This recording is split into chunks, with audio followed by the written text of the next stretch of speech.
Redes humanas.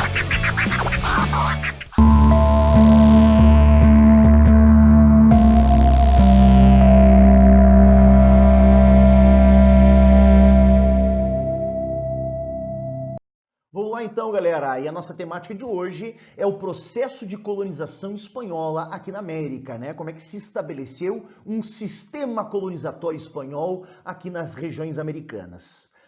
E a primeira coisa que nós temos que pensar é o que esses espanhóis vinham fazer aqui na América, né? Como é que eles chegaram até aqui? E aí nós temos que retomar algumas informações, alguns conceitos lá da nossa aula de expansão marítima e de grandes navegações. Uma série de necessidades europeias, né, como a necessidade de expandir os mercados, de expandir o capitalismo, a escassez de metais preciosos, entre outros elementos, vão fazer com que povos europeus, né, se coloquem nesses mares revoltos, o Oceano Atlântico, para descobrir novas rotas que levassem, né, a Europa e os europeus ao Oriente, perfeito? Bom, esse processo, então, faz com que Cristóvão Colombo chegue aqui nas Américas no ano de 1492, perfeito? E logo que se estabelecem os primeiros espanhóis, eles vão, então, manter um pacto colonial, ou seja, eles vão estabelecer um acordo, um pacto, né? E esse acordo, basicamente, ele vai ditar as regras das relações entre a metrópole Espanha europeia e a colônia aqui na América. Tá? Bom, e quais são as regras dessa relação, Rafa, né, entre Espanha e América? As regras, né, basicamente ditas pelo Pacto Colonial, vão dizer que a Espanha é dona de qualquer comércio que se estabelecer aqui na América. Ou seja, a Espanha, ela possui o controle de todas as relações comerciais que se estabelecem aqui na América. Nós vamos chamar isso de exclusivo comercial ou monopólio comercial. Ou seja, quem tem direito exclusivo, né, quem tem o domínio do comércio americano, né, na região de domínio espanhol, é a metrópole espanhola, perfeito? Mas o que buscam aqui na América, né? O que eles vão levar para a Europa de riquezas? Nós temos então matéria-prima, né, para sustentar a manufatura europeia, que está produzindo, né, em grande escala. Essa produção europeia, ela necessita de matéria-prima para poder então fazer a produção de manufaturados. Aqui no nosso segundo ponto, nós temos então a produção de grandes quantidades de produtos tropicais, e aí nós temos uma ideia de que o território europeu não é propício para certas culturas agrícolas, né? O território americano e esse clima e esse solo tropical são mais favoráveis a algumas culturas agrícolas, como por exemplo a cana-de-açúcar. Então há possibilidade de produzir em larga escala, com latifúndios, né, e mão de obra compulsória, grandes quantidades dessa agricultura tropical, desses produtos tropicais, que são praticamente impossíveis, né, de serem produzidos na Europa. Além disso, então, nós também temos, né, a busca de metais preciosos, e os espanhóis tiveram muita sorte nesse aspecto, né? Eles já de cara encontraram grandes jazidas de ouro e prata. Na região da Bolívia, em Potosí, 18 mil toneladas de prata foram encontradas lá na montanha de Potosí, perfeito? E aí o que vai acontecer? Um grande fluxo de metais que é extraído das terras americanas são agora levados para a Europa, perfeito? Devido então a essa escassez de metais que a Europa vivenciava um pouco antes da colonização. E isso vai também gerar um problema inflacionário lá na Europa, né? Então, quando chega essa grande quantidade de ouro e prata na Europa, a Europa vai vivenciar o que nós chamamos de revolução dos preços, um processo de inflação, de aumento dos produtos devido a essa disponibilidade de moedas, né, preciosas e de metais preciosos. Além, né, de buscar matéria-prima, produtos tropicais e metais preciosos, os espanhóis também buscavam aqui na América um mercado consumidor, compradores para essa manufatura europeia que estava em pleno desenvolvimento, tá? E para terminarmos, gente, vou relembrar com vocês o Pacto Colonial. A metrópole, ela tem o controle total de tudo que se compra, de tudo que se vende aqui nas Américas. E esse controle, né, esse domínio sobre o comércio americano, nós vamos chamar de pacto colonial, exclusivo comercial ou monopólio comercial. Bom, Mas, Rafa, quais são os mecanismos de conquista do espanhol frente às populações ameríndias, frente às populações, né, da América, os nativos americanos? Bom, os espanhóis, eles vão encontrar aqui nas Américas basicamente três grandes civilizações, né, com um processo civilizatório já mais complexo. Então, nós vamos encontrar, por exemplo, o Império Azteca, o Império Inca, um pouco antes da chegada dos espanhóis, o Império dos Maias, tá? Que, diferente das populações nativas brasileiras, que ainda viviam num sistema muito neolítico, muito primitivo, esses impérios já tinham um sistema de trabalho, já tinham um sistema de produção muito mais eficiente, muito mais complexo, tá? E aí, por exemplo, gente, nós temos o Império Inca com aí 30 milhões de pessoas vivendo nesse império. Não é qualquer espanhol que vai chegar na região e vai dominar 30 milhões de pessoas, perfeito? Por quê? Porque o exército espanhol que vem para cá, ele é pequeno, né? Ele é muito inferior ao número de pessoas que compõem o Império Inca e o Império Azteca. Então, quais são os mecanismos de controle? Quais são os mecanismos de conquista? Quais são os mecanismos de submissão das populações nativas? E aqui nós vamos elencar 3 grandes tópicos que são os mecanismos de controle, né, de domínio dos espanhóis. O militar, né, o epidemiológico, e a aculturação. Tá? São os 3 processos, né, que os espanhóis vão utilizar para conquistar. Perfeito? Começando com o militar, a gente sabe então que o espanhol ele tem um desenvolvimento metalúrgico muito mais eficiente, muito mais aprimorado. Logo, o armamento espanhol é muito mais eficiente, né, quando se luta com o armamento de uma população nativa que tem uma metalurgia ainda muito incipiente, muito frágil, né? E além dessa metalurgia, né, dessas armas feitas de um metal mais forte, nós temos também a pólvora. A gente sabe que os espanhóis já têm os seus armamentos de pólvora, né? Já tem canhões de pólvora, já tem carabinas de pólvora. Apesar dessas armas de pólvora, né, essas armas de fogo, elas não terem um poder, né, militar tão grande, né, mas ela tem um efeito psicológico muito forte. Por que essas armas, Rafa, elas não têm um poder militar tão forte? Porque, diferente da arma atual, onde eu tenho uma munição, né, a gente chama de bala, que eu coloco num pente, eu coloco num tambor, e eu tenho uma arma que vai disparando várias vezes, nesta época, as armas são carregadas pela boca da arma, né? Então se coloca um pouco de pólvora, se coloca um pedacinho de pano para sustentar aquela pólvora no fundo da arma, se coloca ali uma bala de chumbo, né? Tem que dar uma socadinha em todo o sistema lá embaixo e depois se dá o tiro. Depois que tu dá o tiro, tu tem que fazer todo o processo, né, de carregar a arma novamente. Então, é muito ineficiente essas armas. Elas não têm um poder de fogo assim, meu Deus, né? Como tem um poder de matar. Não tem. Mas o efeito psicológico que se tem, ela é muito grande. Porque, além do barulho que essa arma faz, ela faz uma fumaça muito grande, né? Uma nuvem de fumaça muito grande, né? Fora o clarão que ela dá, principalmente em períodos mais escuros.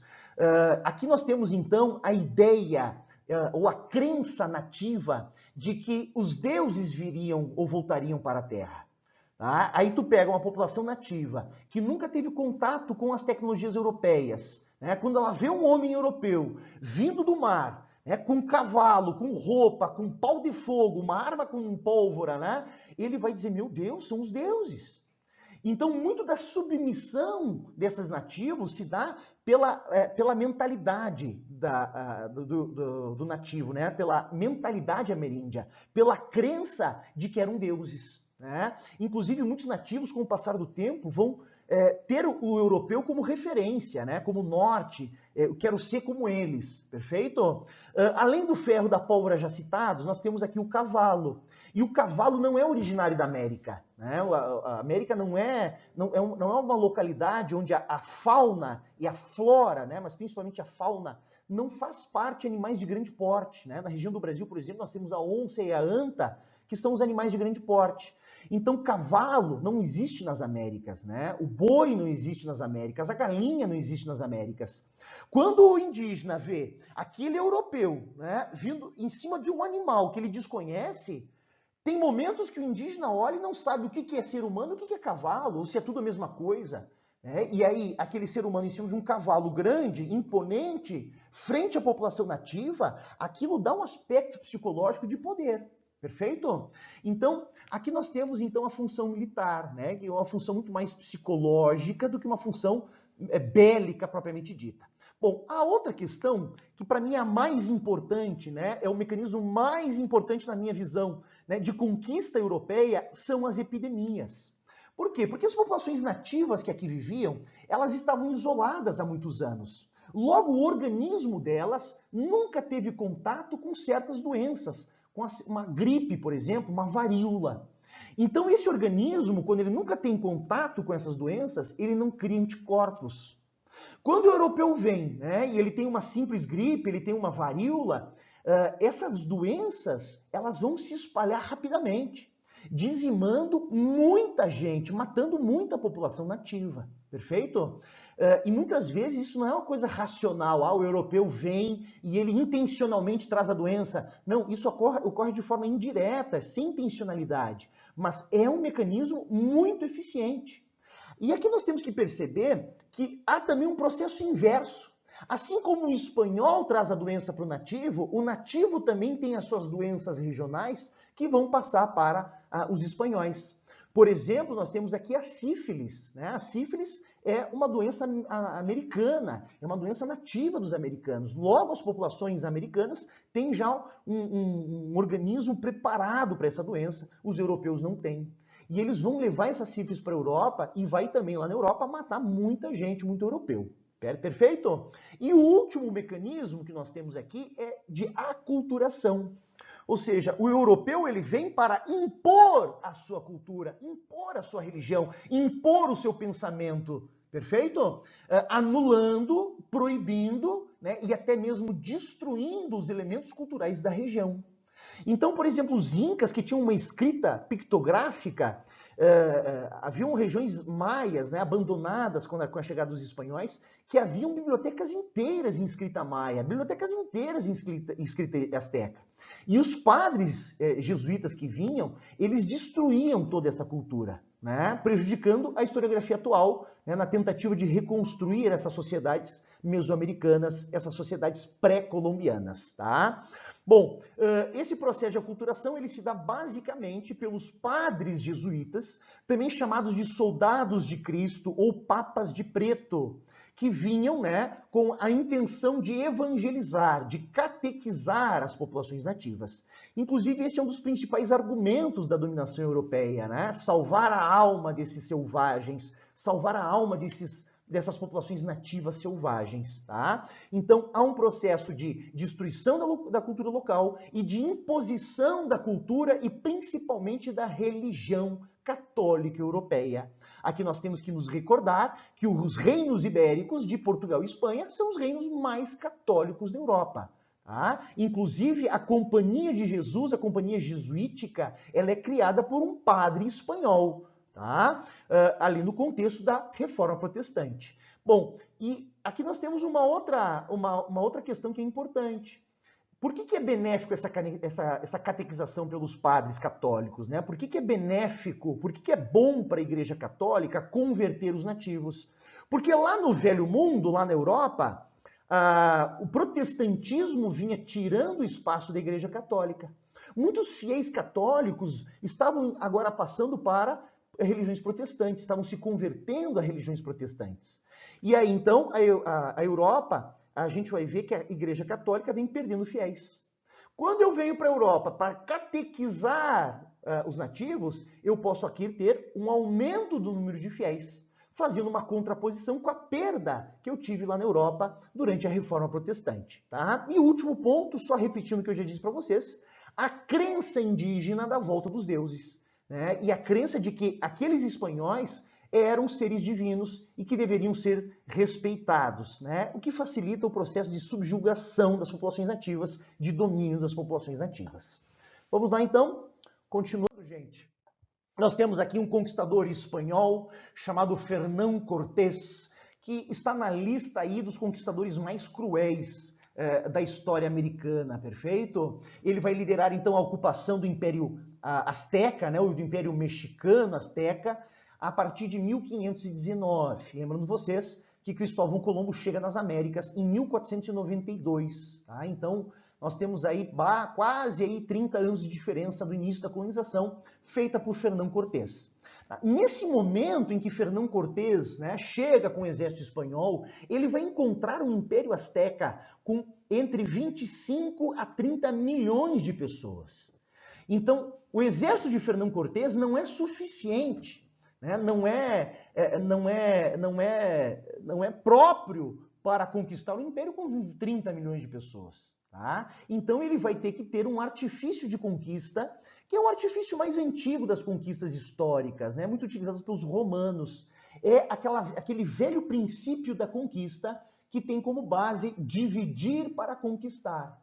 Então eu tenho que entrar nessa sociedade, eu tenho que criar intrigas internas, né? Arranjar apoiadores internos para poder conquistar essa população. Não é diferente do que os portugueses aqui fizeram, né? Por quê? Porque o Brasil era composto por várias tribos indígenas. O que os portugueses fazem? Chegam aqui, fazem uma aliança com um grupo, né? No caso aqui nós temos os tupiniquins, e eles passam a atacar outras tribos poderosas, como os tupinambás, que eram aliados dos franceses. Então, esse princípio de conquista é um dos mais antigos da história humana.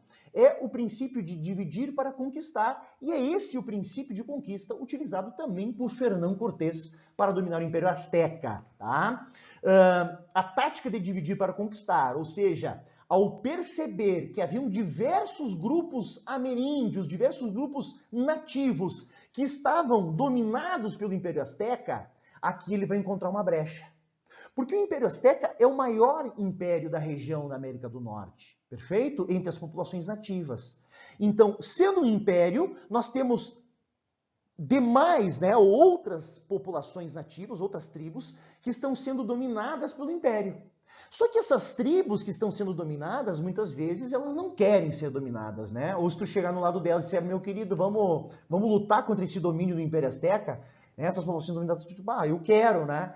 Então, é isso que o Fernão Cortés vai fazer. Ele vai se aproximar de tribos que estavam dominadas pelo Império Azteca e vai armá-las, né? Vai trazê-las como aliadas para a luta contra o Império. Perfeito?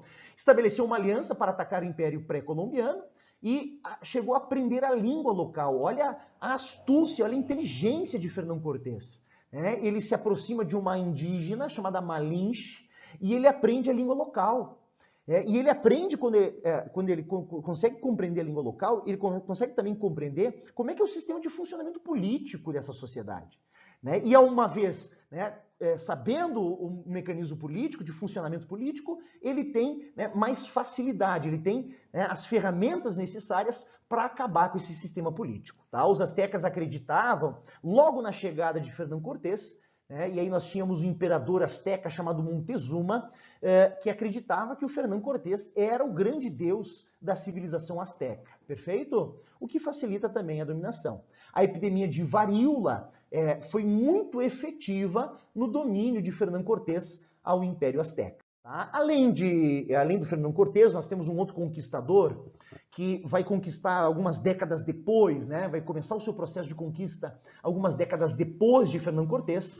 Né? Nós temos aqui Francisco Pizarro, e ele vai conquistar a sociedade Inca, ou seja, o Império Inca, que era o Império Andino aqui na América do Sul. E aqui, diga-se de passagem, gente, o Império Inca possuía muito mais gente, ou seja, muito mais populações nativas, do que o Império Azteca, perfeito? Então ele vai, quando o Francisco Pizarro chega aqui na região andina, né, dominada pelo Império Inca, ele vai encontrar dois irmãos disputando o império, ou seja, disputando a chefia política do império. Eu estou falando aqui de Huáscar e Atahualpa. Né? Então são dois irmãos da elite inca que eles estão disputando quem vai ser o novo chefe político. E aí o que acontece? O Francisco Pizarro ele vai receber de bandeja toda oportunidade que ele terá para conquistar os incas. Se tem dois irmãos que fazem parte da elite local e que estão disputando, basta Francisco Pizarro se aproximar de um dos irmãos para derrotar as forças do outro irmão. E com isso ele vai enfraquecer. Então, novamente, a velha tática de dividir para conquistar. tá? Uma série de rebeliões dos povos dominados pelo Império Inca também facilitou o processo de domínio do espanhol Francisco Pizarro, tá? Aliança temporária com Atahualpa, em 1445, os europeus chegaram em Potosí, né, na montanha de Potosí, na Bolívia, e encontraram 18 mil toneladas de prata, gente. Ou seja, foi a maior jazida de prata encontrada aqui nas Américas. Na economia, então, qual que é a base de sustentação dessa economia complementar? A economia principal é a economia europeia, a economia espanhola.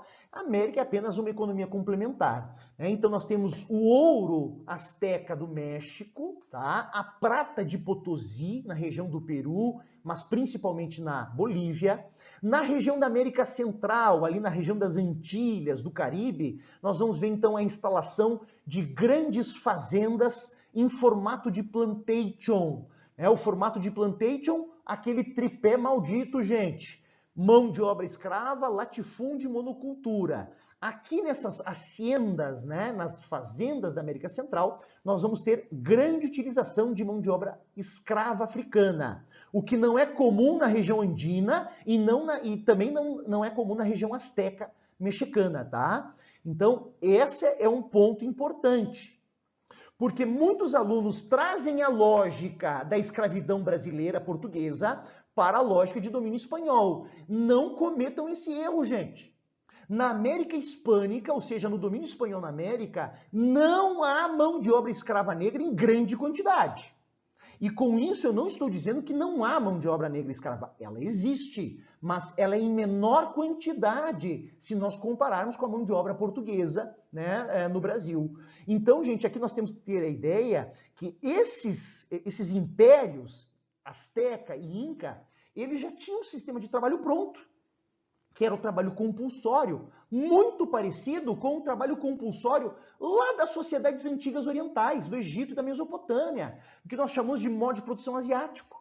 Aqui, Incas e Astecas têm uma espécie de modo de produção asiático, né? A gente pode encaixar no modelo de modo de produção asiático. E aí, no modo de produção asiático, a grande massa de trabalhadores é composta por trabalhadores servis, né? O que a gente chama então de corveia real, né? O pagamento de imposto através do trabalho, né? Então, as comunidades, as pessoas trabalham, usam a força corporal para pagar os impostos. Então, já há um sistema de trabalho pronto. E isso é o grande facilitador do domínio espanhol. Porque quando o espanhol chega, ele vai dizer, caramba, eu tive sorte, já tem um sistema de trabalho indígena pronto. Eu só preciso substituir o líder nativo, o líder ameríndio, pelo líder espanhol. E utilizar o mesmo sistema de trabalho que está abaixo do mando político, do controle político. Perfeito?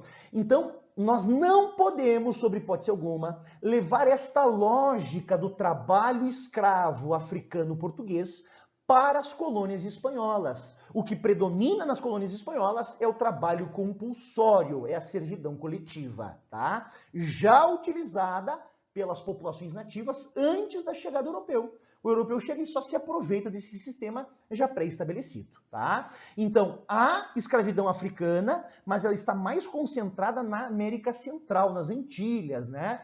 Nas haciendas da América Central. Bom, aqui nós temos um ponto, na verdade o último ponto desse slide, que são os obrajes. Os obrajes eram manufaturas de lã na região para sustentar as necessidades regionais. A gente tem que perceber que essa produção regional americana, ela não tem como destino a Europa, mas o próprio mercado interno, ou suprir as necessidades internas. Por que eu não levo para a Europa? Porque senão eu vou concorrer com manufaturas europeias, tá? Cada estabelecimento de obrajes definia suas regras e condições de trabalho, ou seja, as regras do trabalho não eram uniformes, né? Cada sistema produtor, cada obraje, tinha o seu próprio sistema, né, o seu próprio controle. Algumas das quais constituíam abusos brutais contra os trabalhadores, o que levou à sua doença e à morte, ou então à fuga desses trabalhadores, né, desses sistemas de manufatura. Perfeito? Continuando lá então, gente, o trabalho, então, como eu já disse para vocês, o que predomina é o trabalho compulsório e nós vamos chamar genericamente de repartimento, perfeito? O repartimento, então, é o trabalho compulsório, temporário e muitas vezes remunerado ou não, vai depender de localidade para localidade, tá? Então, os nativos, eles eram retirados das suas tribos, eram retirados das suas comunidades e eles eram levados para trabalhar nas fazendas ou nas minas de ouro e prata, perfeito? Normalmente, isso era por 4 meses. Então, por 4 meses, eu tenho que ir lá para as minas ou para as fazendas trabalhar para os espanhóis. E eu pago os meus impostos desta forma, tá? Aqui nós temos, então, aqueles modelos que são originários da América, ou seja, a mita. A mita não é um tipo de trabalho compulsório europeu, é um modelo de trabalho ameríndio, ou seja, dos incas, e que os espanhóis vão se aproveitar. Na região asteca, o mesmo sistema ganha o nome de Guatequil, que é um sistema também de trabalho compulsório local, e na Colômbia nós temos então um outro sistema de trabalho nativo chamado concierto, perfeito? Bom, continuando. Na Espanha, ou seja, de origem espanhola europeia, nós temos a encomienda. A encomienda é um sistema de trabalho compulsório, mas ao contrário dos que a gente viu até esse momento, não são de origem nativa. A encomienda é de origem espanhola europeia. Tanto que ele vai se desenvolver e vai se transformar no que nós chamamos de repartimento, perfeito? Como é que funciona isso, mais ou menos? O rei, ele dá ao intermediário, né, o encomendeiro, o direito de recolher o trabalho nas vilas e nas comunidades nativas. Então, o que acontece? Eu sou um fazendeiro e eu estou requisitando para a coroa espanhola um conjunto, um número X de índios, de nativos, para trabalhar nas minhas fazendas, perfeito? Eu tenho que entrar em contato com o encomendeiro que tem o direito de recolher esses indivíduos das suas comunidades. O encomendeiro, então, ele vai então pegar, ele vai então escolher um grupo de indígenas, um grupo de ameríndios, de nativos, dentro das suas comunidades, e eles vão ser designados para trabalhar na minha fazenda, tá? Então aqui nós temos o processo de encomenda. O rei da Espanha encomendava um grupo de nativos para os colonizadores. Normalmente a encomenda servia a iniciativa privada, ou seja, a crioulos, a elite local, tá? Para utilizar na prestação de serviço. Geralmente a encomenda era para trabalho privado, como eu já disse para vocês, nas fazendas, na agricultura. Em troca, o colonizador que recebe esses indígenas, ele é obrigado a entregar essa população nativa que vai trabalhar nas suas fazendas, proteção, alimento e principalmente catequização. Perfeito? Então, em troca do trabalho, o fazendeiro, ele recebe aí basicamente o direito, o dever de conceder proteção, alimentação e a catequização principalmente. A pessoa responsável por interceptar os indígenas era conhecido como encomendeiro, o intermediário entre a coroa e o particular, o fazendeiro, o crioulo que precisava dessa mão de obra. Os agentes colonizadores sem controle sobre as comunidades, com controle sobre as comunidades indígenas. Então, o encomendeiro é um agente que tem controle sobre as comunidades naturais aqui da América. O repartimento é uma evolução da forma de encomenda espanhola, misturado aí com a mita e os trabalhos compulsórios nativos. Ambas de origem espanhola. O repartimento, ao contrário da encomenda, não separava os indígenas da sua comunidade. Então, o repartimento tentava usar as populações nativas na própria localidade. A encomenda, esses nativos são encaminhados para outra localidade, onde eles se afastam da sua comunidade natural. Justificativa europeia para esse domínio das populações nativas e do território, Missão evangelizadora, a catequização dos nativos e a salvação da alma desses nativos. E o sistema administrativo, agora nós vamos entrar numa parte um pouco mais densa, gente, que é o sistema político-administrativo implementado aqui nas Américas pelos espanhóis. O primeiro formato de colonização, ou seja, o primeiro modelo, o primeiro sistema colonizatório implementado logo após a chegada dos primeiros colonizadores, ou seja, no período inicial, nós vamos chamar de núcleos de povoamento, certo? Um sistema ainda muito rudimentar, muito primitivo, essas populações aí fazendo cercas, abrindo lavoura, construindo casas, fazendo o básico para sobreviver nessa região. E nós temos aqui, gente, os adelantados. Os adelantados é uma categoria de colonização muito parecida com o que a gente usa na América Portuguesa, os degredados, né? Então eram aventureiros, eram pessoas que às vezes eram condenadas por pequenos delitos religiosos ou pequenos delitos jurídicos na Europa e eram enviados aqui para a América. Então era uma parcela da população que os espanhóis não queriam muito lá na Espanha, certo? Às vezes um cara era um tarado, né? Às vezes era um cara que batia carteira, às vezes era um aventureiro que queria trazer os seus recursos para cá. E quando eles aqui chegavam, eles ganhavam um mimo, eles ganhavam um presente.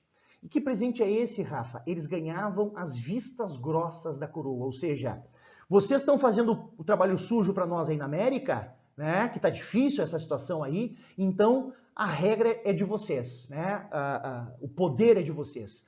E esses adelantados, num primeiro momento, eles vão receber poder ilimitado. Por quê? Porque a Europa, a Espanha, a coroa espanhola, não tem como fiscalizar a atuação desses adelantados, que vão ganhar, por estar fazendo a colonização para a Espanha, uma espécie de um presente, de um mimo, né? O poder total na região, perfeito? E aí eu questiono uma questão histórica importante, que não tinha como dar certo, né? Se nós olharmos para a América Latina hoje, para o Brasil e para as ex-colônias espanholas, a gente vai ver um quadro de desigualdade social muito grande nos dias atuais. A gente vai ver miséria, fome, a gente vai ver violência em grande escala, né? A gente vai ver corrupção. Aí a pergunta, né, por que nós temos um sistema tão ruim assim, né, tão precário na América Latina hoje, né, incluindo o Brasil como América Latina? Tipo, não tinha como dar certo, né? Quem são os primeiros colonizadores? São os adelantados, são os degredados. São pessoas que muitas vezes inescrupulosas na Espanha e que chegam aqui e têm o poder total.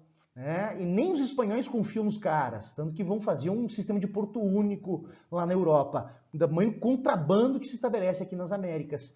Então, se nem o espanhol confia no cara que vem para cá, e o cara vem cheio de poder, não tem como esse sistema a longo prazo dar certo, né? Então a gente pode ver os reflexos desse sistema colonial hoje em toda a América, tá? Em troca, esses adelantados, né, por receber a terra, por receber o poder local, eles deveriam pagar 1/5 ou 20%, né, de toda a riqueza aqui recolhida, né? Então é muito parecido com os impostos brasileiros, né? Nós temos o 5º no Brasil. Torna-se adelantado por meio das capitulações. A coroa concede a um fidalgo, né, um filho de algo, a um aristocrata, né, ou um aventureiro espanhol, uma carta de capitulação, o direito de se tornar um adelantado, um poderoso aqui nas Américas. Com o passar do tempo, esse modelo de colonização, que inicialmente são os núcleos de povoamento, eles começam a tomar um corpo mais complexo, eles começam a ficar mais refinados, mais complexos mesmo, tá? E aí vão começar a surgir as audiências. As audiências, então, elas vão substituir os adelantados, ou seja, é um sistema mais complexo, com funções jurídicas e administrativas. Então, as regras legais, jurídicas, né, e administrativas da colônia são estabelecidas agora por um conjunto de pessoas, ou seja, uma organização chamada audiências, que tem como função, além das funções jurídicas e administrativas, fiscalizar a burocracia, até mesmo escolher alguns funcionários públicos, tá? Localizadas em grandes cidades como Lima e no México, ou seja, as audiências são instituições e organizações instaladas aqui na América, perfeito? Bom, e aqui nós temos, além disso, nós temos o sistema administrativo chamado sistema de vice-reinos. Por quê? Porque a América Hispânica, a América Espanhola, ela era muito grande, gente. Ela era gigante.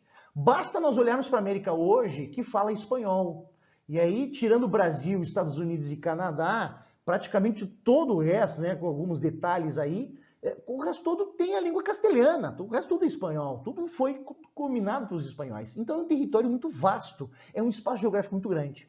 Logo, administrar esse espaço geográfico tão grande é uma tarefa árdua, é uma tarefa que não é tão fácil. E aí os espanhóis criaram um sistema de vice-reinos. Então eu vou dividir essa América Hispânica gigantesca em áreas. E cada área vai ter um vice-rei, um representante direto do rei espanhol aqui nas Américas, tá? Então, comandados pela nobreza local, que nós vamos chamar de chapetones, tinham como função explorar e fiscalizar os metais preciosos. Haviam regiões também onde havia instabilidade, né? Havia a possibilidade de ataques internos, possibilidade de ataques externos, eram locais onde teria que ter um cuidado melhor, né? Um cuidado maior por parte da coroa. Essas regiões instáveis, na qual a coroa deve se preocupar mais, nós vamos chamar de capitanias gerais, certo? Vamos ver lá então, gente. Primeiro vice-reino é o vice-reino da Nova Espanha, né? Atual México e oeste dos Estados Unidos. Foi fundado em 1535. 1542, né? Vice-reino do Peru, compondo atualmente o Peru, a Bolívia e parte do Chile, né? Mas a parte norte do Chile. 1717, né? O vice-reino de Nova Granada, um território que hoje corresponde à Colômbia e ao Equador. E o último vice-reino, né, de 1776, mesma data da Revolução Americana, mesma data da independência dos Estados Unidos, o vice-reino do Prata, né, compondo hoje os territórios de Argentina, Uruguai e Paraguai. E aqui, gente, nós temos então as companhias gerais. Lembrando vocês que aqueles lugares, então, com instabilidade, né, com mais instabilidade, onde haveria teria que ter um cuidado maior por parte da coroa. Nós temos então a Capitania Geral do Chile, a Capitania Geral da Venezuela, a Capitania Geral da Guatemala e a Capitania Geral de Cuba, onde havia um grande comércio de africanos, né, que vinham da África subsaariana, principalmente, né, África abaixo do Saara, e eles eram vendidos nesta ilha, né, um pouco próximo da Flórida, chamado Cuba. Nesse mapa, gente, nós temos então, em cores diferentes, como é que estava a disposição desses vice-reinos e dessas capitanias gerais. E aqui eu levanto uma lebre para vocês, eu levanto uma dúvida, uma questão, um questionamento histórico, historiográfico muito importante. Por que a América Portuguesa se manteve unida num único país chamado Brasil? E por que a América Hispânica, né? Por que a América de domínio espanhol se esfacelou em vários países, como aqui na região, né? Uruguai, Paraguai, Argentina, Chile? Né? Por que houve essa fragmentação após o processo de independência e o Brasil manteve-se unificado? Bom, existem várias formas de explicar isso, existem vários argumentos que explicam esta unidade brasileira frente à fragmentação espanhola. E uma das principais argumentos, não é o único, mas um dos principais argumentos, é o fato dos espanhóis se organizarem em vice-reinos, já com uma administração fragmentada. Isso facilita o processo de fragmentação após as emancipações, as independências dessa América Hispânica. Bom, ainda na administração espanhola, nós temos então a formação, né, do Conselho Real das Índias. O Conselho Real das Índias ganha esse nome porque a América, ela inicialmente, os europeus achavam que era as Índias, né? Só em 1499 para 1505 que Américo Vespúcio vai compreender que aqui, né, a América se trata de um novo continente, não das Índias. Então, essa região sempre foi conhecida como as Índias. Depois que eles descobriram que não eram mais as Índias, eles vão começar a chamar de Índias Ocidentais América e de Índias Orientais, lá em Calicut, né? Lá nas Índias que eles queriam chegar inicialmente com as navegações. Tá? Ela foi criada, esse Conselho Real das Índias, em 1524. A primeira sede dela é em Sevilha, na Espanha.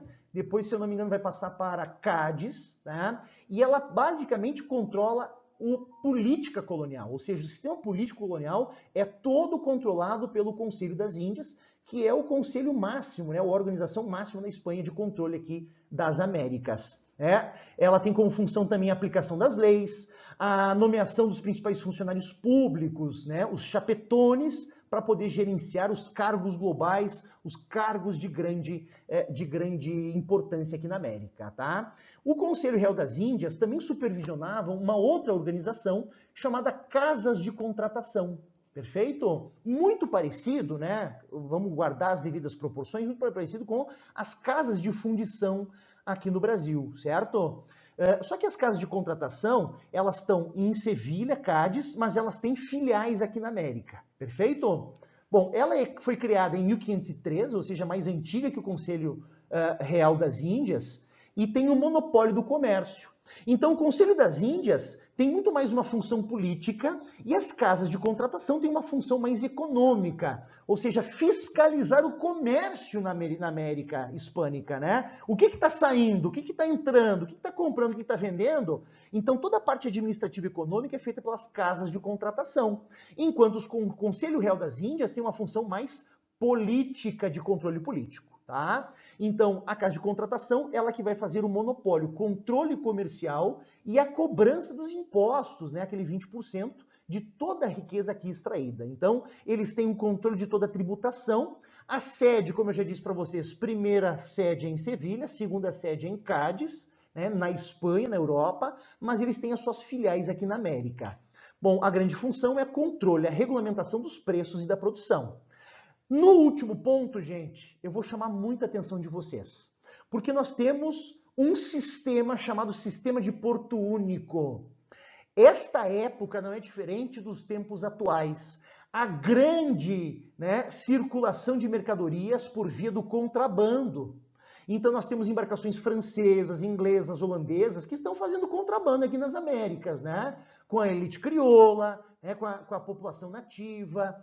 Então, como é que eu faço? Se eu não confio na minha população, né, que está fazendo a colonização na América, né? Se eu não confio nesse processo colonizatório, devido a tamanho desse contrabando, os espanhóis resolveram estabelecer o sistema de Porto Único. Isso quer dizer que toda a produção vinda da América só se recebe por um porto.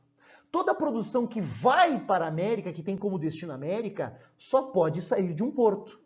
Esse porto único, ele facilita o controle, né? Principalmente do que nós chamamos de contrabando. Bom, e aqui nós temos os cabildos. Os cabildos, né, eles são organizações políticas regionais. Diferente, né, das casas de contratação, diferente do Conselho Real das Índias, que são estruturas políticas administrativas, né, de grande porte, globais, né, de domínio espanhol, aqui nós temos os cabildos, que é o que equivale, né, tem uma valorização muito parecida com a nossa Câmara de Vereadores, né, uma Câmara Municipal, ou seja, ela é detentora dos poderes locais. Perfeito? E aqui nós temos uma coisa muito importante, prestem atenção no ProRafinha. Nós temos dois setores da elite americana, dois setores da elite local na colônia americana. Um setor chamam-se chapetones e o outro chamam-se crioulos, tá? E eu já vou trazer para vocês qual que é a diferença de chapetones para crioulos. Bom, as casas de contratação, né, e o Conselho Real das Índias, as estruturas e os cargos mais importantes, os cargos globais, eles são apenas de ordem dos chapetones, ou seja, só os chapetones podem participar desses cargos mais importantes globais, né, da Espanha aqui na América. Agora, os crioulos, que também é elite, né, mas é uma elite mais local, uma cultura mais local, eles têm, né, cargos apenas nos cabildos. Então, a participação política da elite crioula está restrita a estas organizações políticas regionais, os cabildos. E muitos desses crioulos vão se tornar chefes locais, né? Chefe militar, político e econômico nas suas regiões. Lá na história do Brasil, nós vamos chamar esses chefes, esses fazendeiros locais, de coronéis. Muito famoso ali no período da República Velha Brasileira, né, o coronelismo. Aqui na América Hispânica, o processo é muito parecido, né, quase idêntico, só que em vez de chamar de coronéis, esses chefes locais, nós vamos chamá-los de caudilhos ou caudilismo, perfeito? E esses caudilhos, eles surgem como grandes e poderosos, né, nas suas localidades, devido à sua atuação nesses cabildos, né, nessas organizações regionais, também chamadas de ayuntamentos, perfeito? Continuando então. Bom, os galeões, tá? O que eram os galeões? Gente, se eu disse para vocês no início dessa aula que os espanhóis encontraram na montanha de Potosí, na Bolívia, 18 mil toneladas de prata, eu tenho que levar essa prata lá para a América. Desculpa, eu tenho que levar essa prata lá para a Europa. E aí, é um período onde há muitos piratas no Oceano Atlântico, há muitos corsários no Oceano Atlântico. E transportar essa prata em grande quantidade é algo muito perigoso, né? Eu posso ser saqueado, eu posso ser assaltado por esses piratas ou por esses corsários a qualquer momento. Então, no século XVI, os espanhóis vão desenvolver uma embarcação que ela é duas coisas ao mesmo tempo. Ela é ao mesmo tempo, né, uma embarcação de guerra cheia de canhões e ela também é uma embarcação de armazenar produtos ou, né, de transportar prata. Perfeito?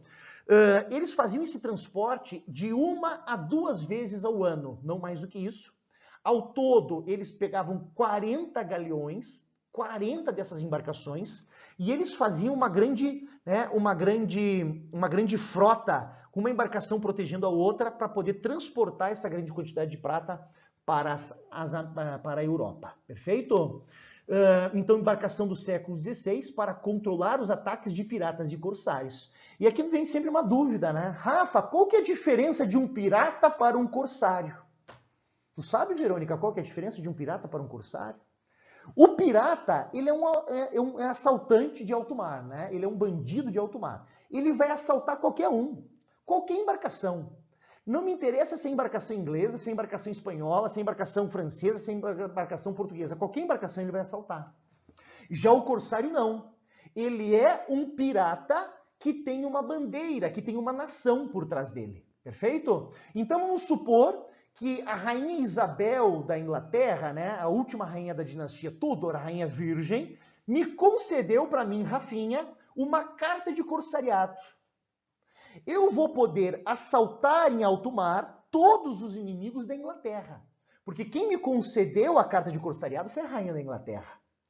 E quando eu assaltar, né, quando eu saquear em alto mar os inimigos da Inglaterra, uma parte desse saque fica comigo, outra parte desse saque vai para a coroa britânica. Eu não posso atacar embarcações britânicas, porque eu sou um pirata com uma bandeira, com uma nação, e não posso atacar os amigos da Inglaterra. Perfeito? Essa seria, então, a diferença básica entre os piratas e os corsários.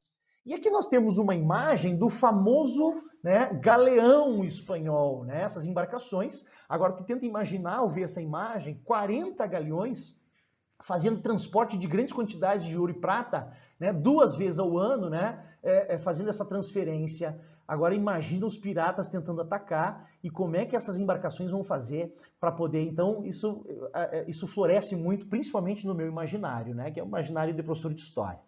Bom, e a sociedade? Agora nós vamos para o epicentro da coisa, né? Por que eu digo epicentro da coisa? Se nós pegarmos as questões de vestibular que tratam desta temática, né, a colonização espanhola, a gente vai ver que a grande maioria vai falar ou da organização social ou do trabalho compulsório. São as duas questões mais caem nos vestibulares sobre essa temática, tá? A estrutura social e o trabalho compulsório. Trabalho compulsório nós já vimos, né? A mita, a encomenda, o catequio, o repartimento.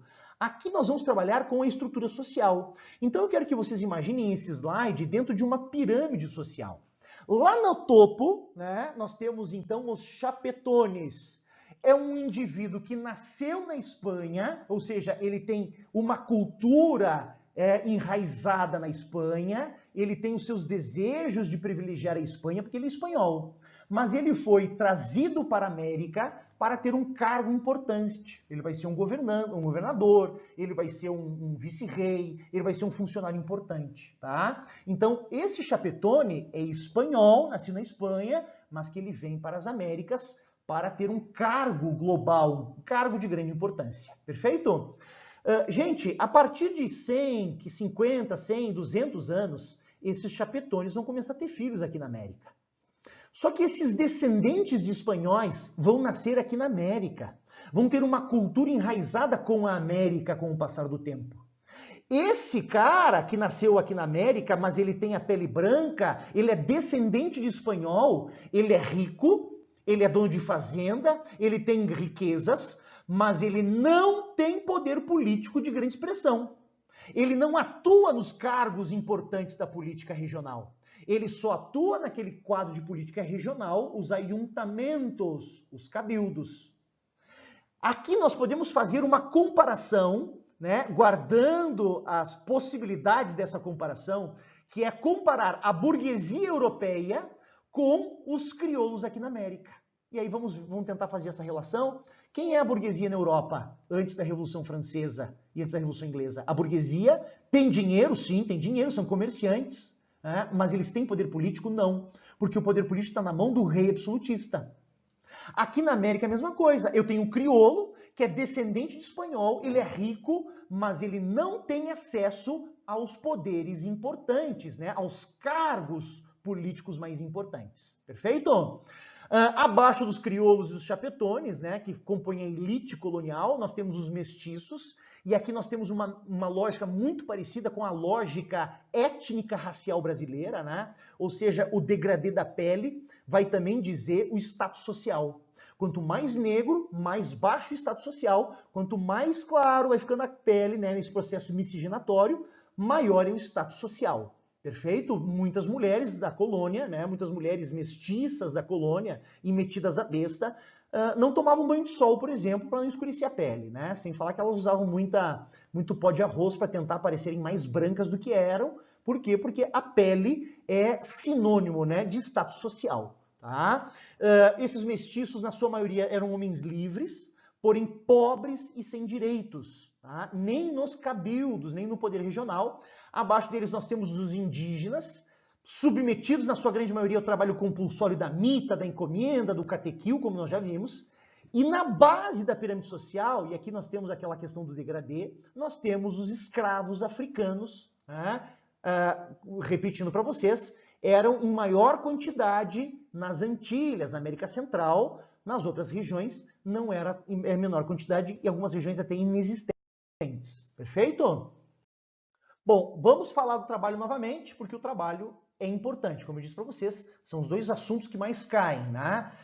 O trabalho compulsório e o sistema social aqui na América implementados. A escravidão mais utilizada nos planteios de áreas adjacentes, né, das haciendas. A mita era um trabalho compulsório de origem indígena, né, sazonal, ou seja, passava alguns meses trabalhando, outros meses na tua comunidade. Mais para a construção, né, o serviço militar, ou seja, era muito mais um serviço público do que um serviço para privados, para particulares. Já a encomenda era um sistema compulsório dos indígenas, de origem espanhola, mas mais utilizado para suprir a necessidade de particulares, de fazendeiros particulares, né, que precisavam de mão de obra.